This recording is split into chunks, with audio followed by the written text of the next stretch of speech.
Olá pessoal, meu nome é Tainara e eu sou a professora de Ciências de vocês. E hoje a gente vai falar um pouquinho sobre biomas brasileiros. Mas o que é um bioma? Para entender o que é um bioma, eu vou resgatar com vocês um pouquinho o conceito do que é um ecossistema. O ecossistema ele consiste em uma interação bem definida entre o componente abiótico de um ambiente, a de negação e bio de vida, a água, o solo, a temperatura, são todos componentes abióticos de um ambiente. E o componente biótico, que é aquele que tem vida, que é composto por célula, que tem metabolismo, e esses somos nós, são as plantas, são os micro-organismos. E os ecossistemas eles podem ter uma escala de grandeza variada. Eles podem ser grandes, pequenos, médios, podem também ser aquáticos ou terrestres. E um bioma não é nada mais nada menos do que um conjunto de diferentes tipos de ecossistema. E esses ecossistemas eles vão se limitar a uma determinada região, como é possível ver aqui no mapinha, Então, segundo o IBGE, a gente vai ter aí 6 biomas terrestres aqui no Brasil. E por que existe essa limitação que a gente vê aqui no mapinha? Alguns fatores, como o clima, como o tipo de relevo, como a disponibilidade de água, a distribuição das chuvas durante o ano, vão ser fundamentais para decidir qual tipo de vegetal vai poder ou não viver naquela região. Então, regiões com o mesmo tipo de relevo, com o mesmo tipo de solo, com uma temperatura, um clima muito parecido, vão ter também vegetações, vegetação muito semelhante, tanto em sua fisionomia, na sua forma, quanto também em sua função. Então, isso que vai delimitar aí os biomas, são as condições dessas regiões, beleza? Vamos começar então falando sobre a floresta amazônica, que é a nossa maior floresta. Como dá para ver aqui no mapinha, representado em verde, ela ocupa aí quase metade de todo o território brasileiro. E é uma área que é muito visada pelo mundo inteiro, A gente ouve aí falar da floresta amazônica pelo mundo todo. E o que torna ela muito importante é a tamanha biodiversidade que ela tem. Como dá para ler aqui, ela tem a maior biodiversidade do planeta. Então, a maior diversidade de vida, de espécies, de genes, de populações estão aqui nessa região. Ela também abriga a maior bacia hidrográfica do planeta, que é a bacia do Rio Amazonas, que é o encontro lá do Rio Negro e do Rio Solimões, 2 rios aí muito famosos aqui no Brasil. E o clima que a gente encontra aqui, pessoal, é o clima equatorial. Esse clima ele é caracterizado aí por temperaturas muito altas o ano inteiro e também uma alta densidade de chuvas, uma alta pluviosidade o ano todo. Então, problema com sol e com chuva não existe aqui nesse local. E esses dois fatores combinados, eles são responsáveis pela tamanha biodiversidade aqui que a gente tem nessa floresta. O solo, ao contrário do que muitos pensam, ele é pobre e também raso. O que acaba compensando esse solo pobre e raso é a quantidade de serrapilheira que tem sobre ele. A serrapilheira ela é constituída por folhas, galhos, animais mortos que estão em estado de decomposição. E após esse estado de decomposição terminar, esses restos vão gerar aí nutrientes que as plantas precisam para crescer e para se reproduzir também. Então a serrapilheira ela vai ser a responsável aí pela nutrição desse solo que é tão pobre. As folhas que a gente vai encontrar aqui nessa floresta são folhas latifoliadas, ou seja, as folhas são bem grandes, porque elas não têm problema em perder água, porque é bastante abundante a água nesse local. Então elas podem ter folhas bem largas para aproveitar bastante a intensidade do sol que a gente vai ter aqui. A floresta também ela é composta por vários estratos, então perto dos rios eu vou ter árvores menores, mais para o meio árvores médias e mais chamadas de terra firme, a área de terra firme, eu vou ter plantas aí bem grandes, como por exemplo a seringueira e a castanha do Pará, que são as maiores árvores aqui da floresta amazônica. E aí são bem importantes também economicamente. Essa floresta aqui a gente vê que tem um problema bem acentuado com o desmatamento, porque é bem repercutido o desmatamento da floresta amazônica, como foi das queimadas que a gente viu aí nos últimos tempos. E também a floresta sofre com extrativismo mineral, que precisa derrubar uma área muito grande de floresta para poder retirar aqueles minerais que tem no solo, e também sofre com extrativismo para madeira, entre outros. Então é uma floresta muito desmatada, mas que precisa aí de muita atenção nossa, tá bom? Vamos falar um pouquinho então agora sobre o cerrado, que é o nosso segundo maior bioma. ele está aqui no mapinha em amarelo. E ele é considerado também nossa savana brasileira. Ele é considerado uma savana porque ele tem uma vegetação bem típica de savana, né? Que são as gramíneas, a predominância de gramíneas e plantas herbáceas de pequeno porte e também árvores bem espessas entre si. A gente vai ter aqui formações vegetais mais densas, com árvores mais próximas entre si, mas o que a gente vai ver aqui é a predominância dessas paisagens aí de campos limpos, né? E é considerado também uma savana porque aqui a gente vai encontrar grandes mamíferos. Então, por exemplo, como a anta, que é o nosso maior mamífero brasileiro, tem também o lobo-guará, entre outros aí, a onça-pintada e vários mamíferos bem grandes aí. O clima que a gente vai encontrar aqui é um clima tropical. Então a gente vai ter altas temperaturas, a gente vai ter bastante chuva, mas no inverno a gente vai ter aí uma estação bem seca, né? Não vai ter muita chuva e também vai ter umas temperaturas aí um pouquinho mais baixas do que no verão. Mas guarda essa informação aí, que o inverno é bem seco aqui nesse bioma.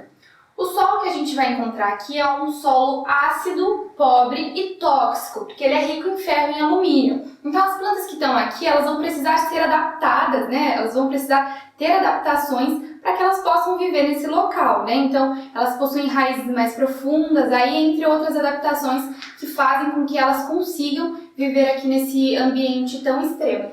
Aqui nesse bioma acontece uma coisa muito interessante, que são as queimadas naturais. Nenhum outro bioma vai apresentar esse tipo de característica, né? Como a gente viu, o inverno é muito seco, né? Então, restos de folhas aí, de troncos que ficam secos, né? E tem até plantas que possuem resinas inflamáveis, vão aí pegar fogo não sempre, mas vão pegar fogo em algumas ocasiões aí, com tempestade de raio, quando o clima estiver bem seco. Mas isso não ocorre sempre, ocorre periodicamente. E esse bioma ele é adaptado a esse tipo de queimada natural. Então, ele vai ocorrer aí em uma área em que as plantas não são tão sensíveis ao fogo e estão adaptadas a esse tipo de incêndio, né? Plantas que têm cascas mais grossas e retorcidas, que dá para ver aí nesse bioma. Mas os incêndios que não ocorrem de forma natural são muito devastadores para esse bioma e causam desequilíbrio e baixam a biodiversidade, que é a diversidade de vida aqui nesse bioma, né? Muitos agricultores aí colocam fogo para limparem o terreno, para cultivarem aí outros tipos de planta e acabam aí causando danos maiores a esse bioma, porque pode aí pegar alguma parte sensível desse bioma que não está adaptada ao fogo, tá bom? E uma formação muito característica que a gente vai ter aqui nesse bioma é a Mata dos Cocais. Então é uma região que vai apresentar uma predominância de palmeiras, né? Então vai ter o buriti, o babaçu, a carnaúba, que são muito importantes também economicamente para esse bioma. Vamos lá para a caatinga, então. Ela está representada aqui no nosso mapinha em amarelo. E tem esse nome porque nos tempos de seca da caatinga, né, que são bem prolongados, as folhas das árvores caem, dando um aspecto esbranquiçado à paisagem. Então, em tupi, caatinga significa mata branca, caamata e tinga branca, por isso que tem esse nome. O clima que a gente vai encontrar aqui é semiárido, então por isso muitos se referem à caatinga como o semiárido brasileiro. E esse clima ele é característico por temperaturas muito elevadas e por chuvas irregulares. Então a caatinga vai sofrer aí com extensos períodos de seca extrema, né, que não vai ter uma gota de água aí. O solo vai ser raso, pedregoso e também bem compacto. Então, além de ter pouca água aqui nesse bioma, além de chover pouco, a gente vai ter uma baixa infiltração dessa água também no solo, né? O que é bastante assim ruim para as plantas que vivem nesse local, porque aí elas vão ter que ter adaptações específicas para poderem viver aqui nesse local, né? Como raízes mais superficiais, porque aí quando chove elas conseguem aí captar essa água que fica na superfície do solo e guardar aí nas suas reservas como subaquífero aí que as plantas têm, beleza? Então essas são duas das características desse bioma.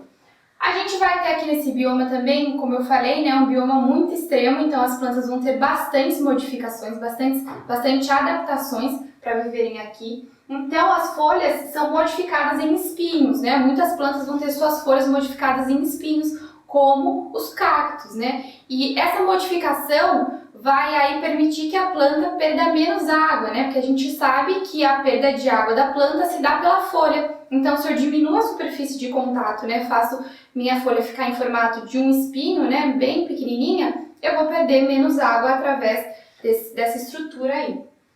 As folhas, como a gente falou, né, são folhas caducas, né? Elas caem durante o período de seca extrema para também evitar a perda de água. Então, são modificações aí que permitem, adaptações que permitem essas plantas viverem aqui nesse ambiente tão extremo.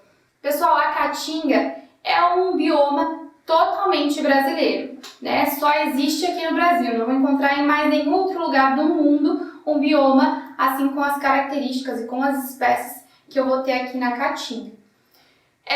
E isso implica num alto endemismo, eu vou ter muitas espécies endêmicas aqui nesse local. Espécies endêmicas são espécies que só vivem naquela região, então eu vou ter muitas espécies aí que só vivem nessa região. E espécies aí muito famosas, né, que a gente tem aí na música, como a asa branca, né, que tá lá na música do Gonzagão. Tem também a ararinha azul, o sapo cururu, né, e o tatu-bola também, que foi o nosso mascote na Copa do Mundo do Brasil, entre outros. Então é um bioma aí muito bacana e muito legal, porque é o nosso bioma brasileiro, né, que só tem aqui. Vamos falar então um pouquinho agora sobre a Mata Atlântica. A Mata Atlântica está representada aqui no nosso mapinha no verdinho mais claro.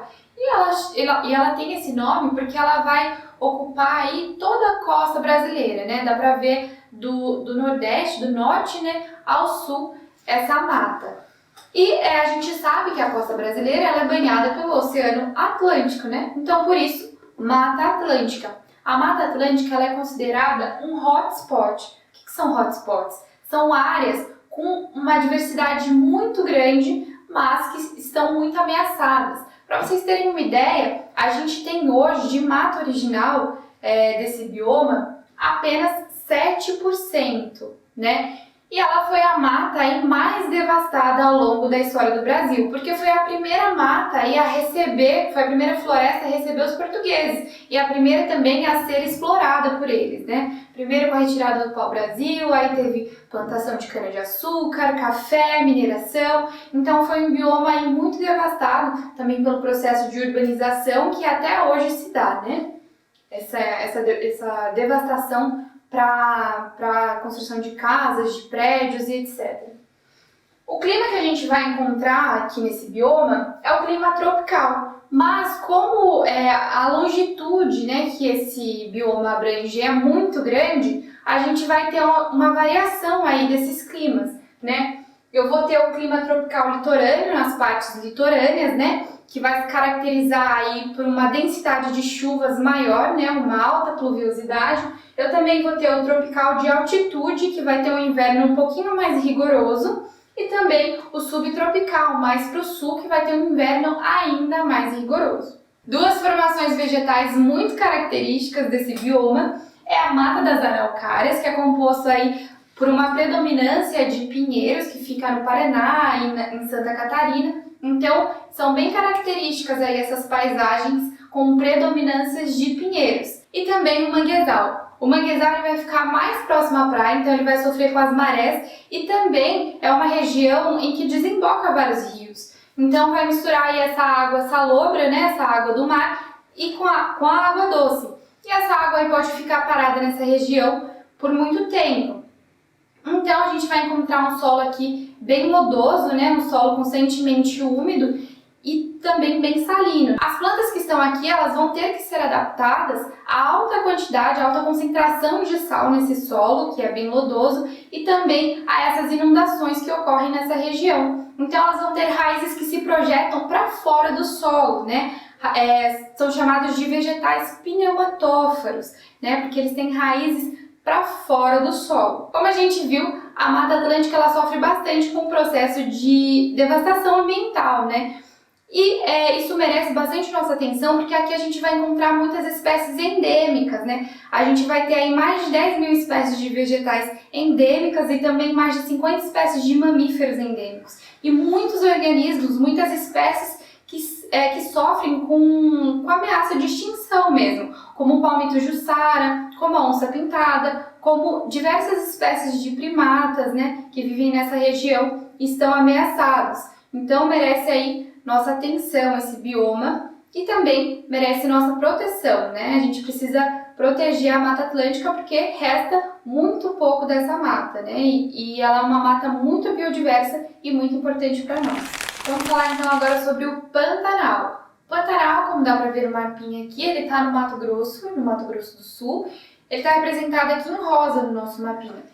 E ele é o Pantanal é considerado a maior superfície inundável do planeta. Então por quê? Porque o relevo é muito plano. Então sempre quando chove, né, essa região vai ficar inundada, porque não tem para onde a água escoar. Então a água vai acabar se concentrando e formando aí uma superfície inundável, né? O clima que a gente vai ter aqui é o clima tropical e o solo que a gente vai ter aqui é um solo muito fértil, né? E por que esse solo é muito fértil? Quando ocorre a inundação, né, vai ter ali muita matéria orgânica nesse solo, que vai acabar sendo decomposta, né? E vai acabar se espalhando aí por toda a região, por todo o solo aqui desse bioma, né? Então vai ser um solo muito rico, porque os nutrientes vão ser espalhados durante a inundação e também pela quantidade muito grande de matéria orgânica, que vai liberar ainda mais nutrientes e esse nutriente vai ser espalhado aí por toda a região. Então depois que acaba a inundação, né, num período mais de seca, esse solo vai florescer aí e vai apresentar uma diversidade de espécies aí. A vegetação que a gente vai ter aqui nesse bioma do Pantanal é uma vegetação mista. Então eu vou ter aqui representantes da Mata Atlântica, eu vou ter representantes da Amazônia, do Cerrado e também do Chaco, que é um bioma boliviano, né? Então eu vou ter aqui diversas espécies vegetais e também uma quantidade, né, uma variedade de espécies de peixes muito grandes, porque aqui eu vou ter bastante rios, né?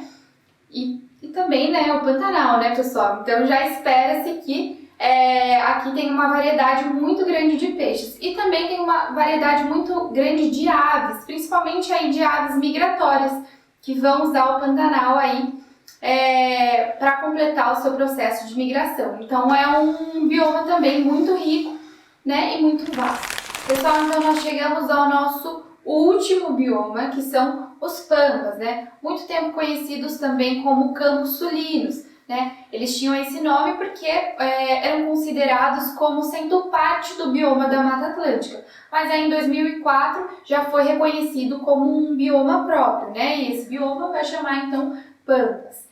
Ele está restrito ao Rio Grande do Sul aqui no Brasil, tá bom? Apesar de ter aí em outros países que fazem divisa aí com o sul do Brasil. O clima que a gente vai encontrar aqui é um clima subtropical, então é um clima que vai ter temperaturas elevadas no verão, mas o inverno vai ser muito rigoroso, vai ter geadas aí e temperaturas até abaixo de zero. A vegetação que a gente vai encontrar aqui, ela é predominantemente de gramíneas, né, e plantas herbáceas. A gente vai ter até formações vegetais mais perto dos rios, né, que são chamadas de matas de galerias, que ficam mais próximas aos corpos d'água, né, que formam aí uma floresta mais densa, cheia de árvores, mas a gente vai ter uma predominância aí de vegetação gramínea. E essa vegetação, pessoal, com predominância de gramíneas, ela foi aí muito importante, muito propícia para a criação de gado na região, né? Então a gente tem aí há muito tempo a criação de gado aqui nessa região. Então a agropecuária é muito forte, né? E esse bioma também é muito ligado à cultura aí gaúcha, né? Que a gente tem. Mas essa criação extensiva de gado e também a agricultura nessa região, ela tem causado um processo aí de desmatamento muito grande nessa região, né?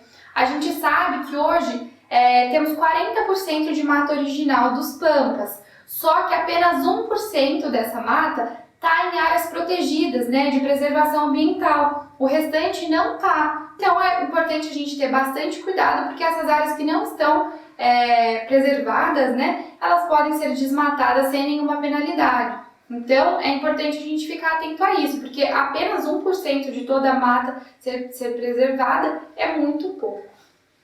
E outro processo que ocorre aqui também nos Pampas é o processo de arenização. A gente chama de arenização e não de desertificação, porque aqui tem bastante chuva, né? E o deserto ele é caracterizado por ausência de água. Então a gente vai chamar esse processo de arenização. É um processo que ocorre naturalmente aqui nesse bioma, mas ele tem se intensificado tanto pela agricultura quanto pela pecuária, né? Pela criação do gado.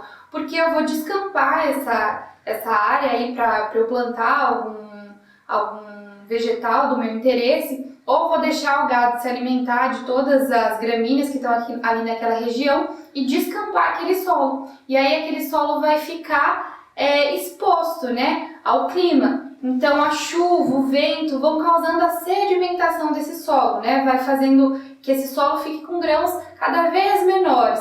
E aí vai levando esse processo de arenização, que é um processo preocupante, porque o solo vai ficar cada vez mais pobre em nutrientes e também cada vez mais difícil de um vegetal se fixar nesse solo, né? Então é um processo preocupante desse bioma. Pessoal, essa foi a nossa aula de biomas. Falamos aqui então sobre os nossos 6 biomas brasileiros, né? E é importante que vocês saibam as principais características dos 6 biomas que a gente tem e também o clima, que é costumeiro a prova de TEC cobrar essas características de vocês. Se vocês gostaram da aula, compartilhem com seus amigos, deem um like aqui no vídeo e fiquem atentos, estudem bastante e até mais com mais um InfoETEC.